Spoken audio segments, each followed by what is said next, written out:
welcome to the class. Today we are going to discuss about new chapter unit 2, the gene expression and regulation. Again the topic transcription and post transcriptional modification. ठीक है, first of all हम देखते हैं transcription के बारे में. Transcription कैसे होता है और ट्रांसक्रिप्शन क्या है, ठीक है, उसके बारे में बेस नॉलेज हम देख लेते हैं. तो ट्रांसक्रिप्शन कैसे होता है, तो फर्स्ट ऑफ ऑल जो डीएनए से एमआरएनए बनता है, ठीक है, डीएनए से एमआरएनए बनता है, उस प्रोसेस को हम ट्रांसक्रिप्शन कहते हैं. और वहाँ ये ट्रांसक्रिप्शन प्रोसेस कहाँ होती है, सो ये न्यूक्लियस में होती है. फिर ये जो एमआरएनए से प्रोटीन बनता है वो ट्रांसलेशन प्रोसेस होती है और ये साइटोप्लाज्म में होती है. हम यूनिट 1 में भी डिस्कस कर चुके हैं ये जो ट्रांसक्रिप्शन और ट्रांसलेशन की प्रोसेस हुई थी. और फिर जो हमें एमिनो एसिड मिलते थे, ठीक है, जो प्रोटीन सिंथेसाइज मिलता था, ये यूनिट 1 में भी ये बात हो चुकी है. पर यहाँ थोड़ी अलग है. यहाँ जो ट्रांसक्रिप्शन और ट्रांसलेशन तो सेम ही होता है प्रोसेस में. फिर ये जो प्रोटीन बनता है वो ट्रांसलेशन की प्रोसेस होती है, ठीक है. अब ये जो प्रोसेस होती है उसमें कौन से एंजाइम होते हैं और कौन से फैक्टर्स होते हैं, ठीक है, उस जो प्रोसेस होती है उसकी रिक्वायरमेंट क्या है, हमें किस चीज की ये जरूरत होती है. तो यहाँ कुछ ऐसे वर्ड है जिसे ट्रांसक्रिप्शन प्रोसेस में उसका इम्पोर्टेंट रोल होता है. तो फर्स्ट ऑफ ऑल जो ट्रांसक्रिप्शन की प्रोसेस होती है उसमें डीएनए सीक्वेंस तो हमें चाहिए भी, ठीक है. फिर ये जो प्रोसेस होती है, ये तो ट्रांसक्रिप्शन प्रोसेस कैसे होती है, तो ये ट्रांसक्रिप्शन डेफिनेशन क्या है, तो क्या होगा, process of mRNA from DNA by the help of DNA dependent and RNA polymerase, it is called as transcription.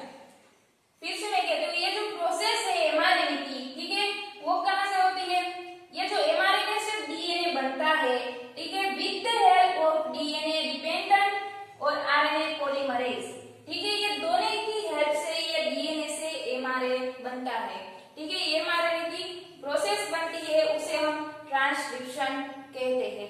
अब ये जो ट्रांसक्रिप्शन में कौन कौन आते हैं, तो फर्स्ट ऑफ ऑल हम डीएनए सीक्वेंस की बात करें, डीएनए सीक्वेंस तो आता ही है. फिर बात करें तो प्रमोटर की, ये प्रमोटर क्या है, तो smallest sequence of DNA which provide binding site for RNA polymerase.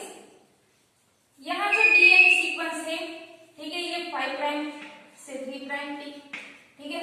अब यहाँ जो प्रमोटर होता है, स्टार्टिंग में ये प्रमोटर होता है, ठीक है, क्या होता है, ये binding site for RNA polymerase.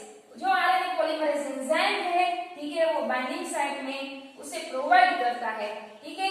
वो क्या होता है, it is present at 5 and prime, ठीक है. यहाँ प्रमोटर हमें आगे भी डिस्कस किया, जो ट्रांसक्रिप्शन की प्रोसेस होती है, स्टार्टिंग में ये जो स्टार्ट साइट होती है वहां प्रमोटर प्रेजेंट होता है, ठीक है. यहाँ प्रमोटर प्रेजेंट हुआ है तो इस साइड को हम क्या कहते हैं, अपस्ट्रीम एंड कहते हैं, ठीक है. ये 5 एंड पे प्रेजेंट है इसलिए अपस्ट्रीम एंड हुआ. फिर बात करें टर्मिनेटर की, तो टर्मिनेटर क्या है, also smallest sequence of DNA which provide binding site for termination factor, ठीक है. ये वो क्या करते हैं, टर्मिनेशन मतलब कि जो लास्ट का पोर्शन होता है, लास्ट का जो पार्ट होता है टर्मिनेशन, ठीक है, यहाँ पर वो प्रोवाइड करते हैं किसको, जो टर्मिनेशन फैक्टर को. यहाँ टर्मिनेशन फैक्टर होता है, उसको प्रोवाइड करता है. कौन प्रोवाइड करता है, टर्मिनेटर, ठीक है. It is present at 3 prime and. तो यहाँ पर ये प्रेजेंट होते हैं तो उसे क्या कहते हैं, डाउनस्ट्रीम प्रोसेस कहते हैं. तो उसे हम डाउनस्ट्रीम एंड, ये जो लास्ट वाला पार्ट है, ठीक है, 3 प्राइम का, उसे डाउनस्ट्रीम एंड कहते हैं, ठीक है. ये बात क्लियर हो गई. अब देखते हैं जो स्ट्रक्चर जीन क्या है. स्ट्रक्चर जीन क्या है, ये जीन होते हैं टू बी ट्रांसक्राइब, ठीक है, ये ट्रांसक्राइब होते हैं. अगर ये जीन जो प्रोकैरियोटिक सेल में हो तो वो पॉलीसिस्टोनिक कहते हैं. अगर ये जीन यूकैरियोटिक सेल में हो हो तो उसे मोनोसिस्टोनिक कहते हैं। ठीक है, अब बात करें इनिशिएशन फैक्टर की, तो ये फैक्टर क्या होता है? For transcription the initiation factor is sigma. ठीक है, उसे सिग्मा कहते हैं। और टर्मिनेशन फैक्टर क्या है? The factor terminating the process of transcription is ROH।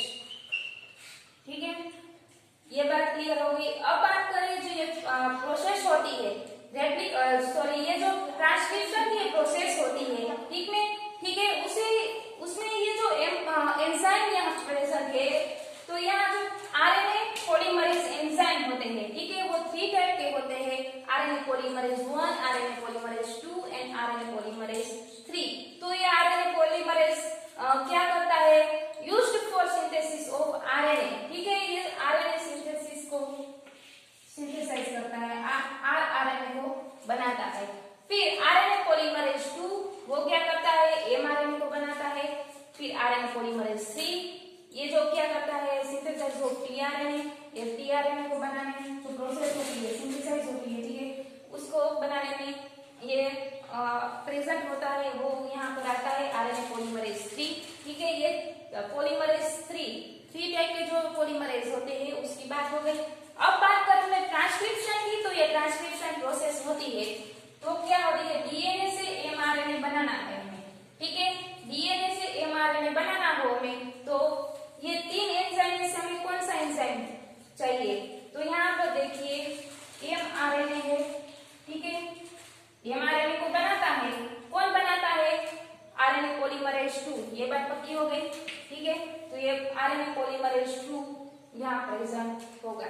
ठीक है, तो ये बेसिक नॉलेज थी ट्रांसक्रिप्शन की। ट्रांसक्रिप्शन कैसे होता है, ट्रांसक्रिप्शन क्या है, और ये प्रोसेस में कौन से एंजाइम फैक्टर आते हैं।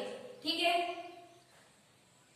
नाउ ये ट्रांसक्रिप्शन इन बैक्टीरिया, ये जो बैक्टीरिया में ट्रांसक्रिप्शन कैसे होता है, तो हमें ये जो यूकेरियोटिक जो सेल है, ठीक है, उसमें ये ट्रांसक्रिप्शन की प्रोसेस कैसे होती है। तो फर्स्ट ऑफ ऑल देखते हैं, जो ट्रांसक्रिप्शन की प्रोसेस होती है वो 3 टाइप की होती है। उसमें फर्स्ट आता है initiation, elongation and termination.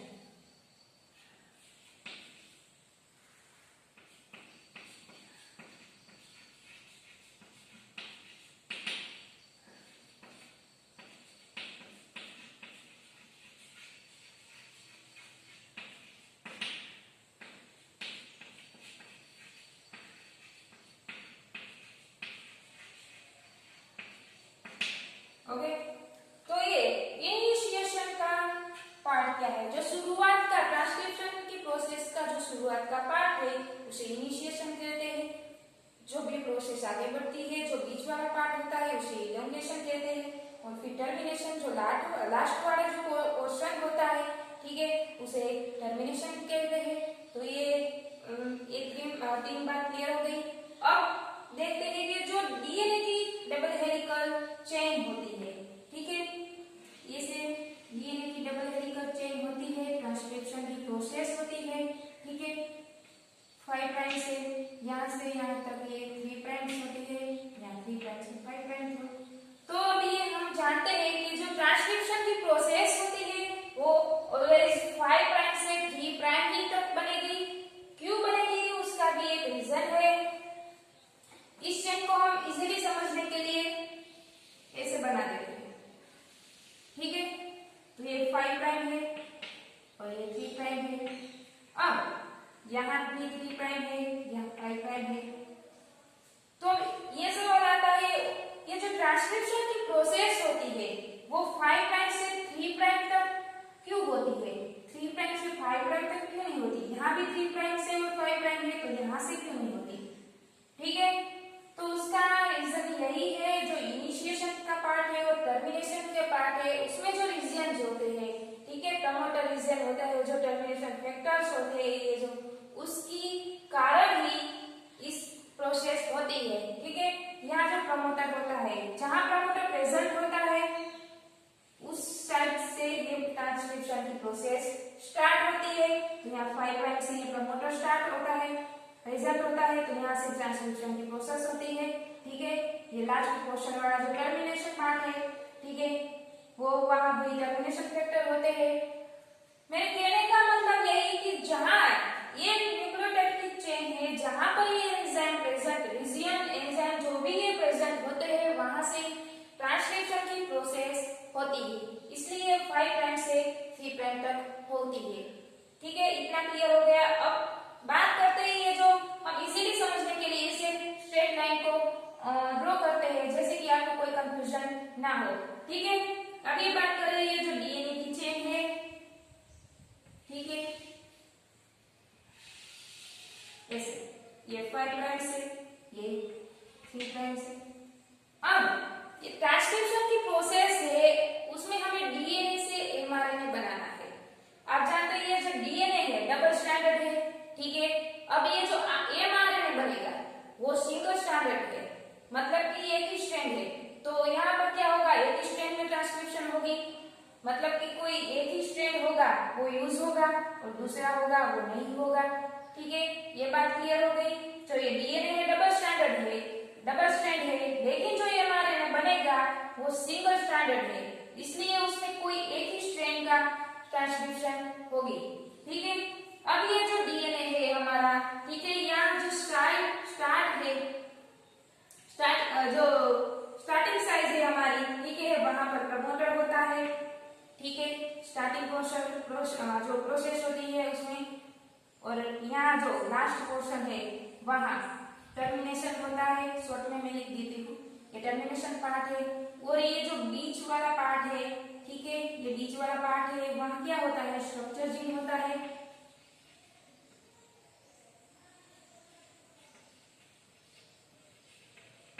Short में हम इस लिख सकते हैं। ठीक है, ये बात क्लियर हो गई। अब ट्रांसक्रिप्शन की प्रोसेस होती है तो किस तरह होती है, फर्स्ट ऑफ ऑल ये जो बबल बनेगा, ठीक है,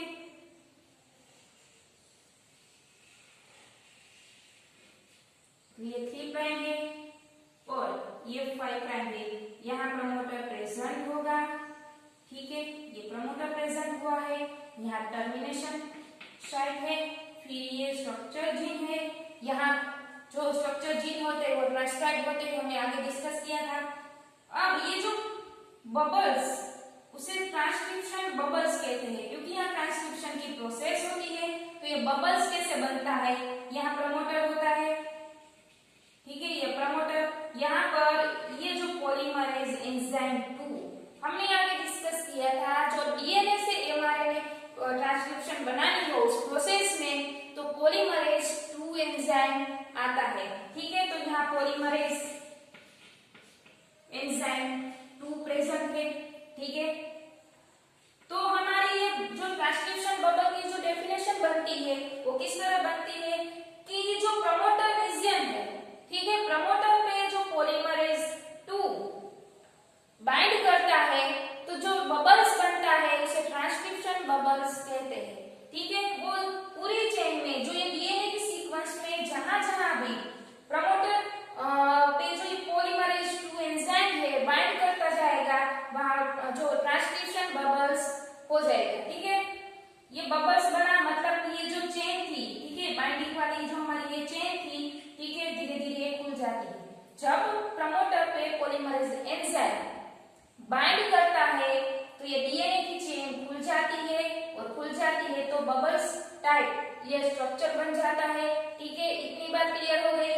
अब ये प्रमोटर पर पॉलीमरेज एंजाइम 2 बाइंड तो कर गया, लेकिन यहाँ से ट्रांसक्रिप्शन की प्रोसेस स्टार्ट नहीं होगी। क्यों नहीं होगी, क्योंकि हमने आगे डिस्कस किया जो इनिशिएशन, ये इनिशिएशन का पार्ट है।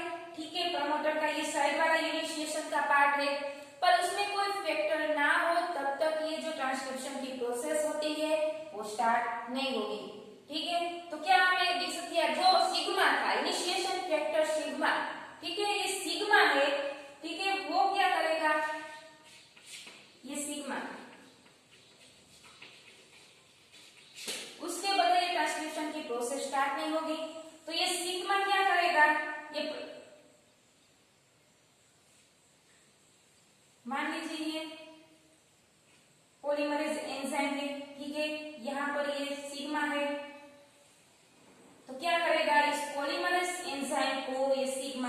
धक्का देगा, ठीक है, उसे कमांड देगा, तो ये धक्का देगा तो फिर ट्रांसक्रिप्शन की प्रोसेस स्टार्ट होगी, ठीक है। अब ये सिग्मा क्या करेगा, उसे धक्का दिया, फिर ट्रांसक्रिप्शन की प्रोसेस स्टार्ट होती जाएगी, तो ये धक्का देके निकल जाएगा, ठीक है, उस प्रोसेस को स्टार्ट करके उसे कमांड देके चला जाएगा, ठीक है। तो ये प्रोसेस अब स्टार्ट होती है, तो ये प्रोसेस में स्टार्ट होती है, तो मान लीजिए कि यहाँ सिंगल एमआरएनए बनाना है, इसलिए हमें सिंगल स्ट्रैंडेड मतलब कोई एक ही स्ट्रैंड है उसको यूज करना है, तो चलो मान लीजिए हमें ये ऊपर वाला जो स्ट्रैंड है, ठीक है, उसे यूज करना है, तो इस स्ट्रैंड को हम यूज करेंगे, फिर इस स्ट्रैंड को कॉपी करके ये जो दूसरा स्ट्रैंड है वो बनता जाएगा, ठीक है। तो इसको इस स्ट्रैंड को हम यूज करते हैं, तो यहाँ ड्रॉ करते हैं जो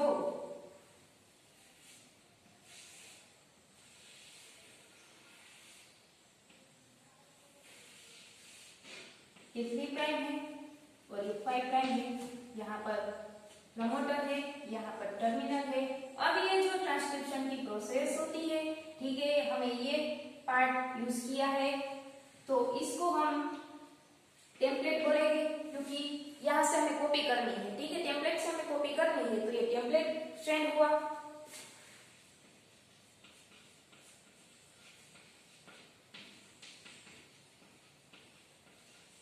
और इस स्ट्रैंड को हम दूसरे वर्ड में भी कह सकते हैं, इस स्ट्रैंड को हम नॉन कोडेड भी कह सकते हैं,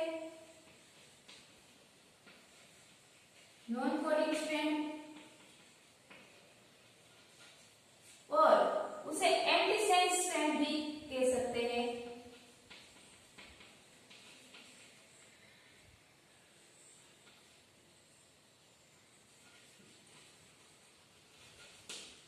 अब ये नॉन कोडिंग स्ट्रैंड क्यों है, क्योंकि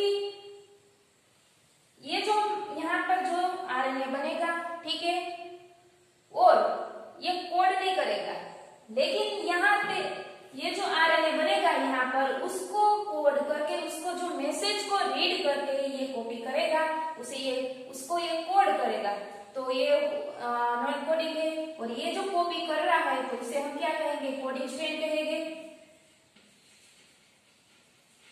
कोडिंग स्ट्रैंड,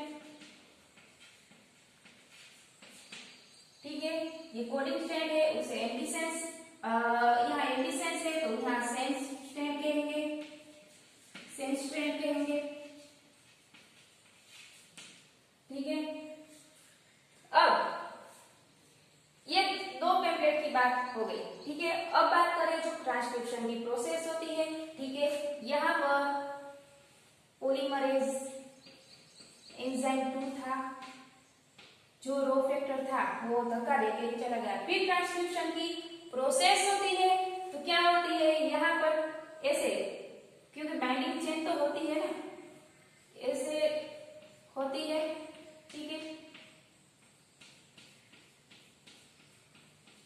अब क्या करेगा, ये जो पॉलीमरेज 2 होगा वो ट्रांसक्रिप्शन करेगा, धीरे धीरे क्या करेगा, जो ट्रांसक्रिप्शन करेगा, ठीक है, वो क्या होगी, 5 प्राइम से 3 प्राइम की बनती जाएगी, ठीक है, ये 5 प्राइम से 3 प्राइम की वो पॉलीमरेज एंजाइम बाइंडिंग करता जाएगा, फिर यहाँ जो न्यू एमआरएनए बनता है,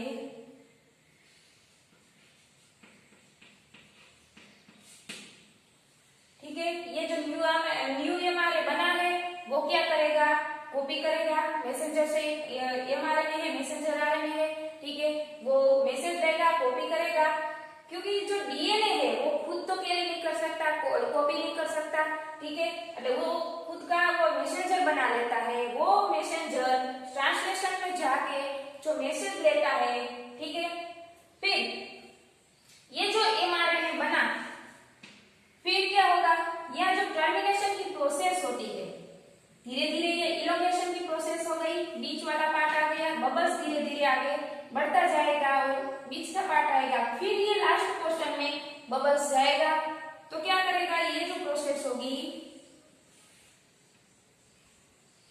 यहाँ टर्मिनेशन पे, यहाँ टर्मिनेशन पे, ठीक है, यहाँ प्रमोटर है। तो अब क्या होगा, ये जो टर्मिनेशन की प्रोसेस होगी उसमें आगे हमने डिस्कस किया था जो रो फैक्टर था, टर्मिनेशन पर प्रोसेस होगी वहां रो फैक्टर जुड़ जाता है, ठीक है। तो क्या होगा, यहाँ जब रो फैक्टर जब जुड़ेगा उस टाइम ये ट्रांसक्रिप्शन की प्रोसेस खत्म हो जाएगी, स्टॉप हो जाएगी, ठीक है। तब ये रो फैक्टर जुड़ेगा तो ये ट्रांसक्रिप्शन की प्रोसेस जुड़ जाएगी। तो क्या होगा, जो हमारा डीएनए था वो भी अलग हो जाएगा, एमआरएनए है वो भी अलग हो जाएगा, जो पॉलीमरेज एंजाइम है, ठीक है, वो भी अलग हो जाएगा, सब अलग हो जाएगा, ठीक है। अब ये प्रोसेस हो गई, जो हमारा एमआरएनए था, ठीक है, वो हमें मिल जाएगा। ये प्रोसेस कैसे होगी है, तो डबल हेलिकल चेन में मैं आपको बताऊं तो ऐसे डबल हेलिकल चेन है, ठीक है। अब ट्रांसक्रिप्शन की प्रोसेस होती है 5 प्राइम से 3 प्राइम तक, बराबर।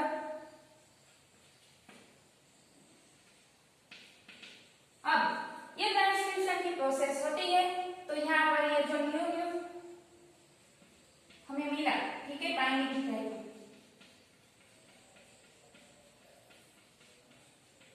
अब ये जो बना वो टर्मिनेशन साइट पर तक पहुंचता है तो क्या होगा, ये जो बनता है, ठीक है, ये जो बना और ये जो बाइंडिंग होके जो ये न्यू स्ट्रैंड मिला, तो यहाँ ऊपर की जो स्ट्रैंड है उसको हम कॉपी कर रहे थे तो उसका पार्ट हमें ऐसे निकाल दिया, ठीक है। ये जो मैसेंजर आरएनए जो हमें मिला, ठीक है, ये जो क्या करेगा, जो दूसरा स्ट्रैंड है, ये दूसरे स्ट्रैंड की बात करें हम,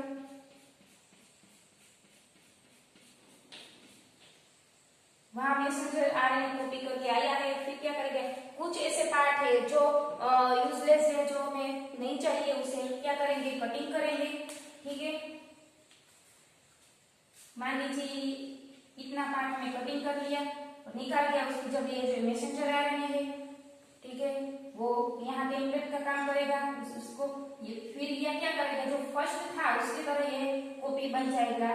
तो अब बात करते हैं ये जो एमआरएनए था, ठीक है, हमें यहाँ जो एमआरएनए मिला था, रो फैक्टर आया, प्रोसेसिंग को स्टॉप कर दिया, एमआरएनए बना हमारा, यहाँ जो एमआरएनए बनता है, ठीक है, ये 5 प्राइम से 3 प्राइम तक ये एमआरएनए ऐसे ये एमआरएनए मिला, पर ये एमआरएनए क्या है, प्रीमेच्योर है, ठीक है। एमआरएनए है वो सिंथेसाइज डीएनए जो न्यूक्लियोटाइड सीक्वेंस को ऐड कर सकता है लेकिन उसको टर्मिनेट नहीं कर सकता, ठीक है। तो अब क्या करता है, ये जो एक प्रीमेच्योर एमआरएनए मिला तो उसको प्रोसेसिंग होती है एमआरएनए की, तो जो प्रोसेसिंग में क्या होता है, ये जो 5 प्राइम से 3 प्राइम की ये चेन है, इस प्रोसेसिंग में नहीं आता, लेकिन मैं आपको समझाने के लिए कहती हूँ, ये जो यूकेरियोटिक होती है, प्रोसेस होती है ट्रांसक्रिप्शन की, उसमें मैसेंजर को जो प्रोसेसिंग होती है, लेकिन जो प्रोकैरियोटिक होती है, प्रोकैरियोटिक सेल होते हैं, उसमें एमआरएनए को बनाने की कोई प्रोसेस नहीं होती, ठीक है, वो खुद रेडी होकर बनता है। लेकिन यूकेरियोटिक में जो प्रीमेच्योर से मैच्योर आरएनए को बनाने की ये प्रोसेस होती है, ठीक है, ये मैं आपको सिर्फ समझाने के लिए कह रही हूँ, बाकी यहाँ से ये प्रोसेस खत्म हो जाती है। अब ये जो हमें प्रीमेच्योर से कई एग्जाम में ऐसा क्वेश्चन आता है कि जो यूकेरियोटिक सेल होते हैं, ठीक है, उसमें मैच्योर आरएनए बनाने से, प्रीमेच्योर से मैच्योर आरएनए बनाने में किस तरह से प्रोसेस होती है, सो मैं आपको ये समझाने के लिए कह रही हूँ। जो ये 5 प्राइम से 3 प्राइम की चेन है, ठीक है, अब ये क्या होगा, यहाँ प्रीमेच्योर आरएनए है जो मैच्योर नहीं है, ठीक है। अब क्या होगा, ये जो 5 प्राइम से 3 प्राइम की चेन है उसमें हम यहाँ कैपिंग करें, मतलब कि टोपी लगा रहे और यहाँ टेलिंग को, मतलब यहाँ पूंछ लगा रहे। फिर क्या होगा, यहाँ जो प्रोसेस हमें आगे भी ट्रांसक्रिप्शन की प्रोसेस में देखा था, जो ट्रांसक्रिप्शन की प्रोसेस होती है उसमें एंजाइम होते हैं, जैसे कि एक्सोन, इंट्रॉन्स, ये सब होते हैं। तो क्या होता है, ये जो प्रोसेस होती है, टेप टोपी लगा दिया, टेपिंग लगा दिया, बीच में ये एग्जाम है जो प्रोसेस करता है। फिर क्या होता है, ये जो 5 प्राइम्स और 3 प्राइम की चेन है, और हमें ये जो पार्ट नहीं चाहिए उसे हम निकाल देते हैं। जो ट्रांसक्रिप्शन प्रोसेस थी यूनिट 1 में, उसमें भी हमने डिस्कस किया था, जो एक्सॉन था वही चेन में रहता है, इंट्रोन्स को निकाला दिया जा सकता है, जैसे कि मैच्योर आरएनए एमआरएनए हमें मिले। ओके, तो ये क्या हुआ, एक इंट्रोन्स को सारे निकाल दिए, तो इस चेन में क्या बचेगा, ओनली एक्सॉन। ठीक है, एक्सॉन बनेगा तो यहाँ प्रोटीन सिंथेसाइज होगी। ठीक है, ये एक्सॉन बन गया, तो फिर हमारा जो मैच्योर एमआरएनए है वो मिल जाएगा। ये बात क्लियर हो गई कि ये जो यूकेरियोटिक सेल होता है उसमें ट्रांसक्रिप्शन की प्रोसेस इस तरह होती है। ठीक है, तो ये बात हुई ट्रांसक्रिप्शन प्रोसेस की। सो इस लेक्चर में बस इतना ही। नेक्स्ट लेक्चर में हम जो ट्रांसक्रिप्शन की प्रोसेस है, ठीक है, वो में डिटेल में देखेंगे। जो इनिशिएशन का पार्ट है वो ट्रांसक्रिप्शन बबल्स है, वो टर्मिनेशन पार्ट है। ठीक है, उस प्रोसेस को हम डिटेल में देखेंगे। सो गाइस, इस लेक्चर में बस इतना ही। Thank you so much and keep reading.